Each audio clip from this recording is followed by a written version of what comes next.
Let's see, waiting on King. Frankie, there? Yes. Hey, there he is. Round of applause. Yay. Frankie Kazarian. King Kazarian. All right. 1/3 of the main event. Got him. Going in there for Rebellion, like we were saying this weekend, live from Los Angeles, California. Okay. He is definitely, I think, the most. You've been around for so long. You've done everything in professional wrestling. Why not top it off with the TNA World Heavyweight Title? That's it. That's the. I've said since I came back to TNA, that's the one thing that's eluded me. And that's what I would like to remedy this Sunday. That's what I'm going to remedy this Sunday in Los Angeles at Rebellion. Finally getting the TNA World Title. Now, I got to ask you this question. The TNA World Heavyweight Champion, Joe Hendry, just did a stint at WrestleMania. We just talked about it before. He lost. He lost to Randy Orton, who was celebrating his 20th anniversary at WrestleMania. But then he also showed up on NXT. As the guy who literally changed his whole life, went back to work, you left a job to come back to TNA because you know that TNA was the better brand. You know that you wanted to have some business to get done. You wanted to win the World Heavyweight Title. Does it get in your mindset that they're pumping, this guy is everywhere? And you're not getting, as the king of TNA, you're not getting enough press, sir.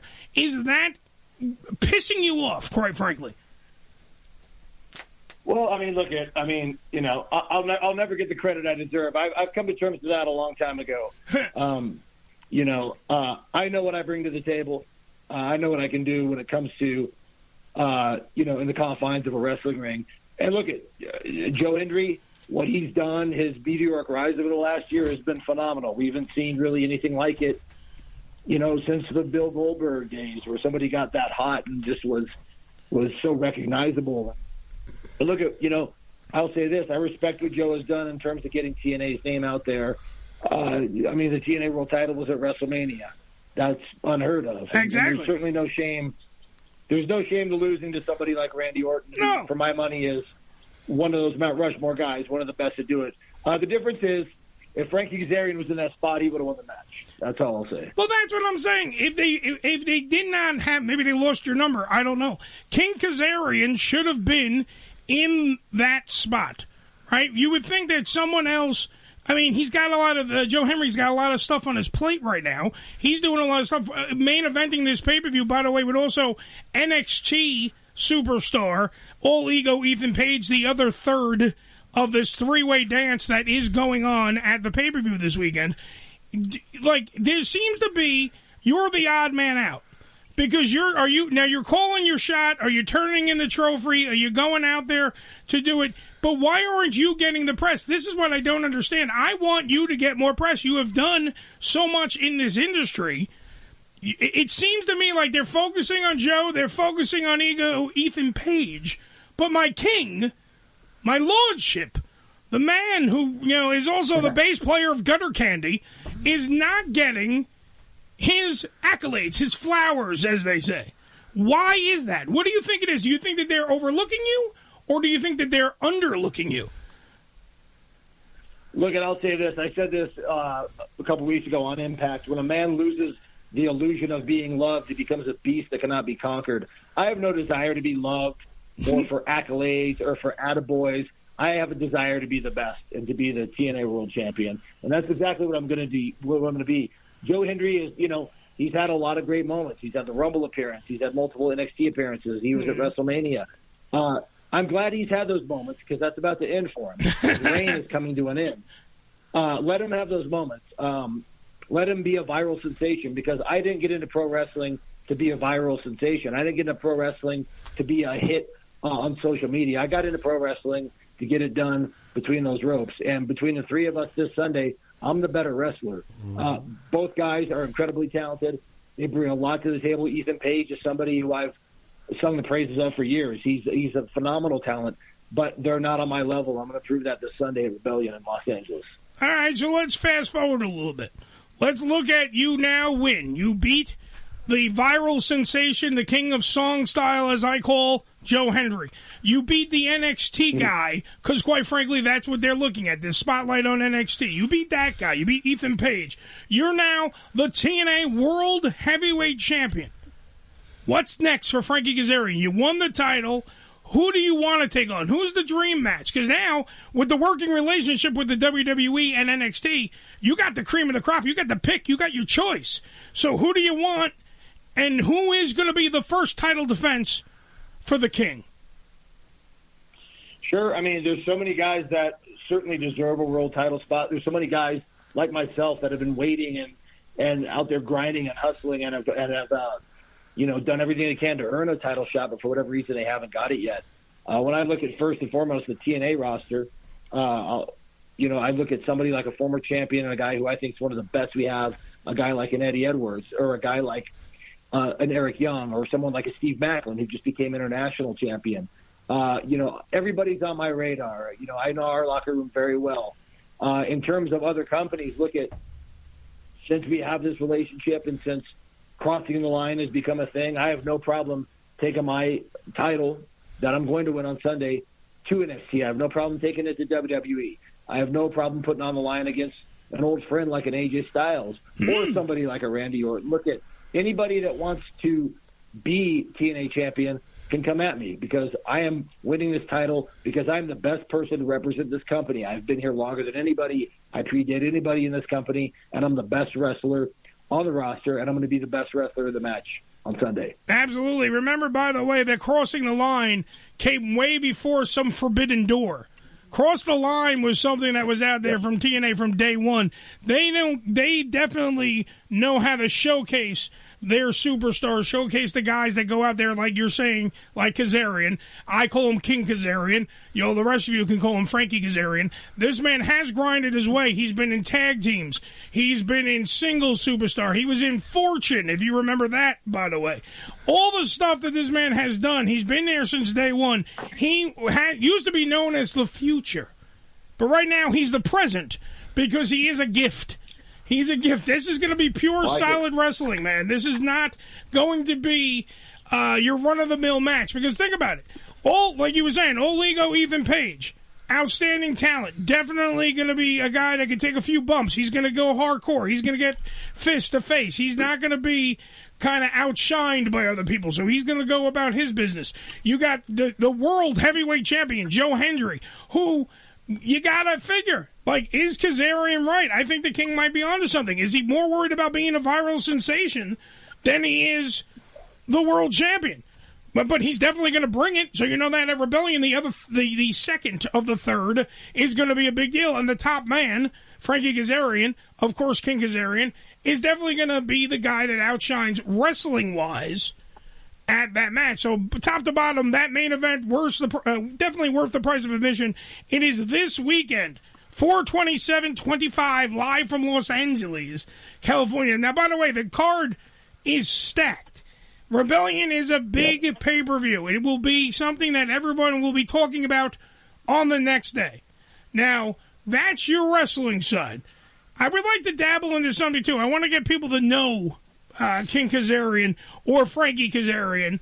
When did you start being in music bands, and how many bands have you been in? You seem to be a bass player. You know what you're doing. So exactly fill us in. So, I began playing the bass guitar when I was, actually before I began training for wrestling. I got my first bass guitar when I was 18 and started jamming, just like millions of other kids do, jamming with my buddies in the garage and, got decent, learned the instrument. And, when I was 20, I was wrestling, and that kind of took precedence over everything. I was immediately obsessed with pro wrestling and super busy when I got into the business and started doing shows. So bass guitar took a back seat, but I always continued to play. Now, fast forward, when I moved back to California, 13 years ago and reconnected with some old buddies and started jamming with them. And those jam sessions turned into a little project. That project turned into a band. Ended up joining another band with some buddies locally here called Gutter Candy. They needed a bass player to fill in for a while. I became their permanent bass player, and that's the band I've been most active in the last 6-7 years, and we recorded a bunch of stuff. We played a lot of gigs, and it's something I enjoy a great deal. It's another way for me to express my creativity outside of pro wrestling. I love playing music. We're currently in a bit of a holding pattern. We've had some issues with band members and schedules lining up, and I've been very busy. But Gutter Candy is always definitely something I want to continue to pursue, and bring my fans music and bring them a different side of what I do. Now, would you ever have? Now, see, I think once you win the World Heavyweight Champion, once you become TNA World Heavyweight Champion, you should have Gutter Candy play you in. There should be a law. You get together with your guys. You guys try to reform everything. I know you're in a holding pattern, like you said, but boom, coming down to the ring alive, and then you be the first ever wrestler that is the World Heavyweight Champion who plays the bass to his own theme music going down to the ring. First ever. No one has ever will. No one's done that. No one's ever done that. That's original. Yeah. We can look into that. We need to, we need to find a drummer and another guitar player. So if anybody's in the SoCal desert area wants to audition for Gutter Candy, hit me up. But man, that was certainly a possibility. It's something we could look into for the future. Now, also, what I hear is AC/DC the favorite band. I've heard rumblings. For you personally, your favorite band? Metallica. I've always been a Metallica guy since I was 17 years old. So Metallica is my number one. AC/DC is certainly probably number 2 or 3.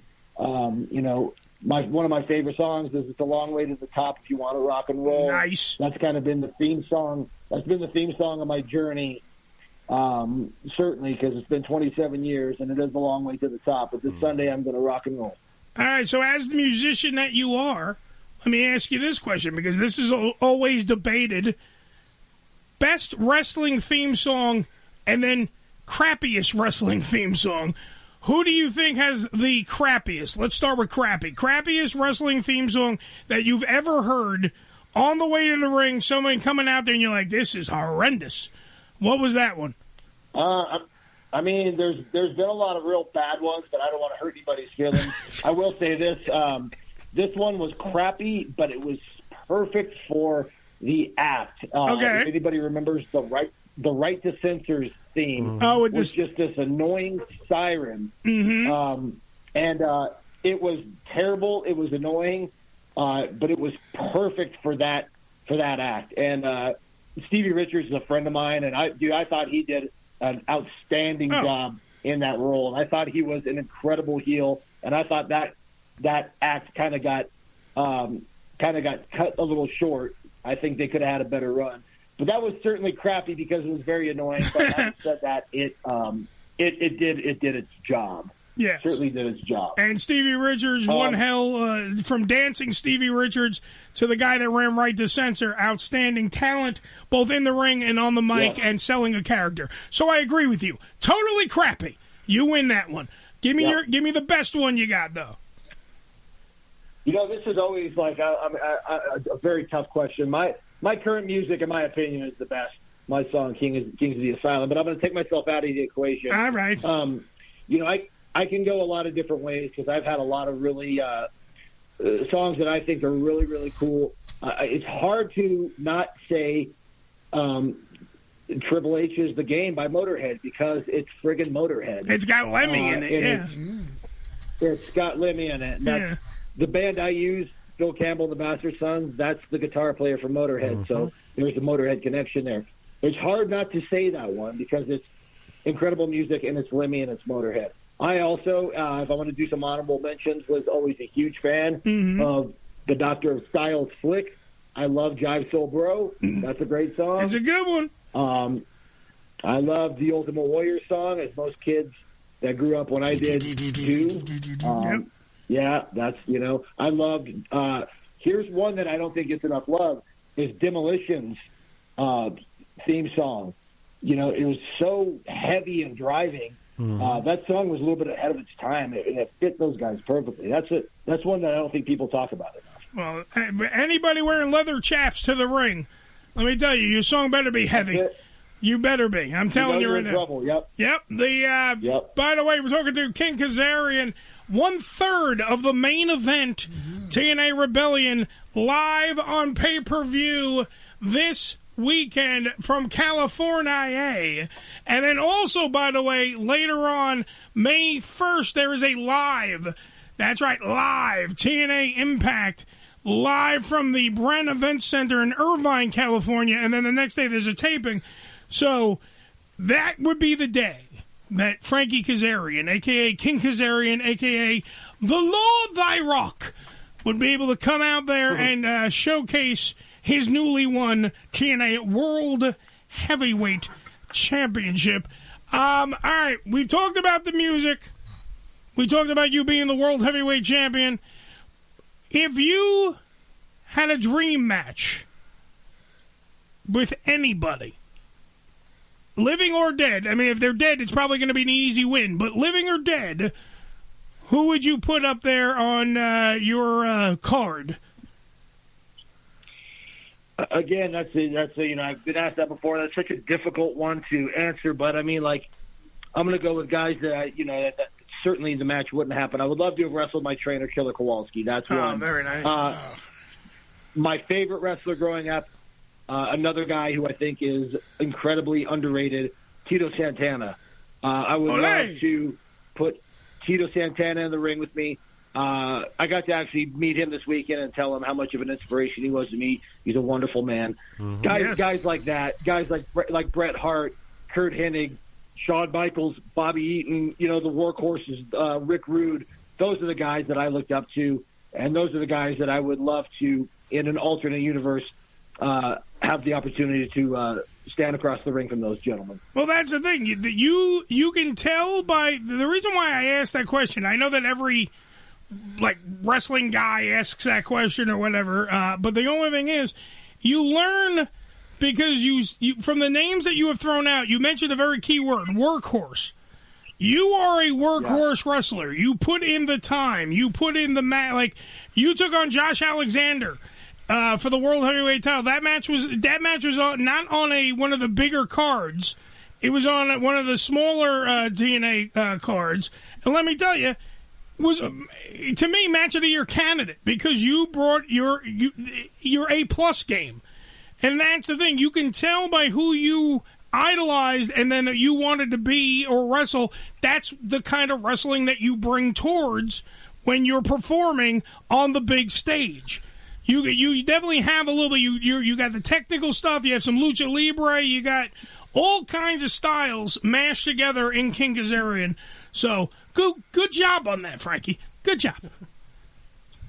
Thank you. Yeah, I mean, you mentioned Josh Alexander. That was an important match for me because I wasn't with TNA at the time, and I came in, earned the right to wrestle Josh, and had never been in the ring with him. And we went, I think 40 minutes plus, and definitely one of my favorite matches in recent memory that I had because Josh, who's an incredible talent. Absolutely. Frankie Kazarian, is there anything you want to plug before we let you go, my friend?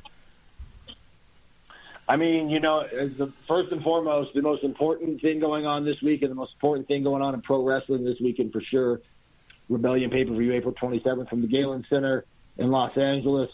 Be there. If you can't be there, make sure you watch it. May 1st and May 2nd, Irvine, California at the Brand Event Center. TNA's live shows are like nothing you've seen before, so do not miss this. Check it out. Be there live. Watch it live. I've been there live. I can tell you that it is definitely an experience. If you're a fan of professional wrestling, TNA is going to give you professional wrestling. It's not going to give you a whole bunch of smoke and mirrors and BS. You're going to get professional wrestling, top-notch professional wrestling. That's why the letters TNA, Total Nonstop Action, are exactly what the hell that company is, and they will make an impact. Frankie Kazarian, the King Kazarian, the soon-to-be possibly World Heavyweight Champion of TNA, thank you for being on the program, and I will be, like everyone else, watching Rebellion this weekend. So please, can you maybe give a shout-out, do something, give a wink to the camera so I know that you know and I know that you are going to be the future World Heavyweight Champion. Can you do that for me, King? You know it. My actions will speak for themselves, and I will get it done in the ring, and I will be world champion this Sunday, so don't miss it. All right. I promise I won't. Ladies and gentlemen, round of applause for the one and only King Kazarian, TNA Wrestling. Thank you, King. Thank you, guys. Absolutely. The rock star himself, bass player of Gutter Candy. There you go. Which, by the way, you kept looking at me. Where's Billy? Billy, when I kept saying Gutter Candy, Billy's like, no. And I'm like, no, he was also in... He was in tons of bands. Yeah, the other one was Vex. That's a great gimmick to have two other wrestlers who also play instruments and they can play in the ring. Yeah. Play their own theme music. There has been, all right, there's been a couple just to fill you guys in. Shawn Michaels actually sung his own entrance music. Okay. You also have, there was Van Hammer, which I think used to play electric guitar, not well, but he used to play. But then there was also Man Mountain Rock, a.k.a. Max Payne, who used to play guitar. He used to play his own, they used to give him an axe, and he used to just rip. That was like his entrance music. Okay. I'm trying to think. There's never been a drummer. I've never seen a drummer. But if we could put together like a band, think about how cool it would be. You come down to the ring, you're playing your own bass in your band. Gutter Candy is on stage. They're playing. First off, Gutter Candy is a great name.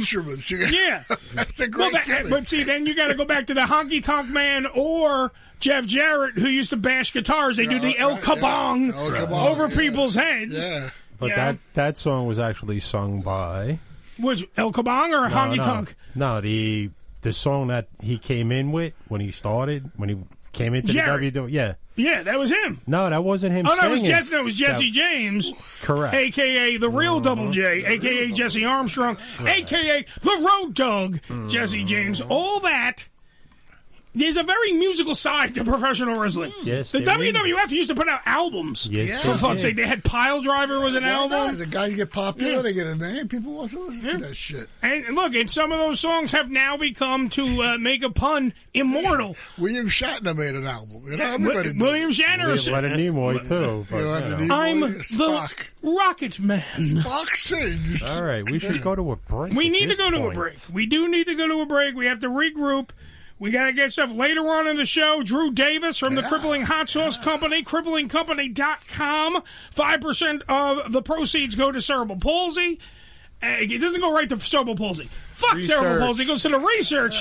Because then cerebral palsy's asking for too much. You're already fucking crippling people. Yeah. Fuck you. You don't get 5%. Therapy, crippling, fucking shit. They don't have a cerebral palsy telethon anymore, do they? That wasn't cerebral palsy. No, Dennis That was James, muscular dystrophy. That was Jerry Lewis.